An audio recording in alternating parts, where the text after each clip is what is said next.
Hello guys, आशा करो आपनालोके सबै भाले आछे। आपनालोকৰ কৃপাত ময়ো ভালে আছো।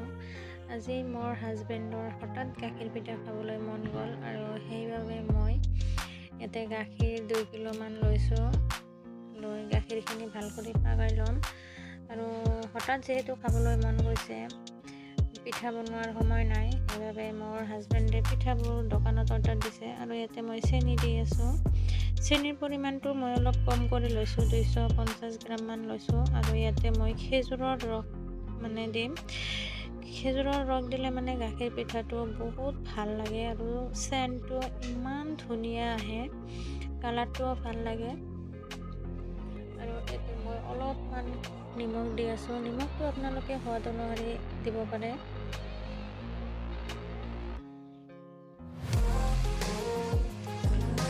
তিনিটামান বগা ইলাইচি দিছো। এতিয়া মই গাখীৰখিনি আৰু ভাল কৰি পাগাই ল'ম। এতিয়া খেজুৰৰ ৰসখিনি মই ইয়াতে দি দিম। খেজুৰৰ ৰসটো দিয়াতে আপোনালোকে আগতে চেক কৰি ল'ব, কেতিয়াবা গাখীৰ ফাটি যায়। মই আগতে চেক কৰি চাই লৈছো গাখীৰখিনি ফাটা নাই।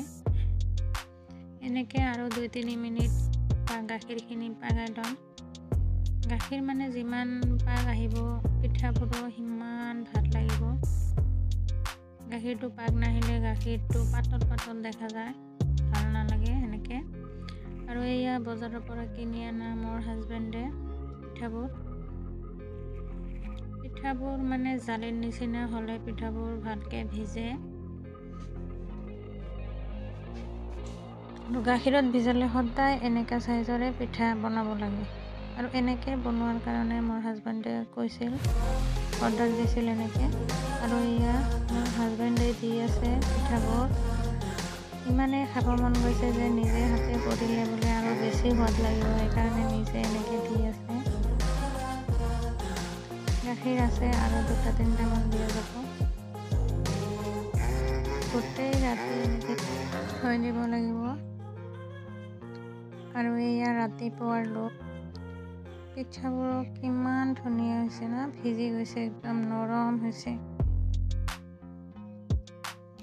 কালাৰটো কিমান ধুনীয়া হৈছে, গোল্ডেন কালাৰ আহি গৈছে খেজুৰৰ ৰসৰ কাৰণে।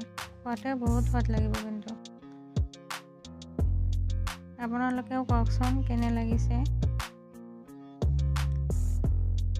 কাৰ জিভাৰ পানী আহি আছে কওকচোন।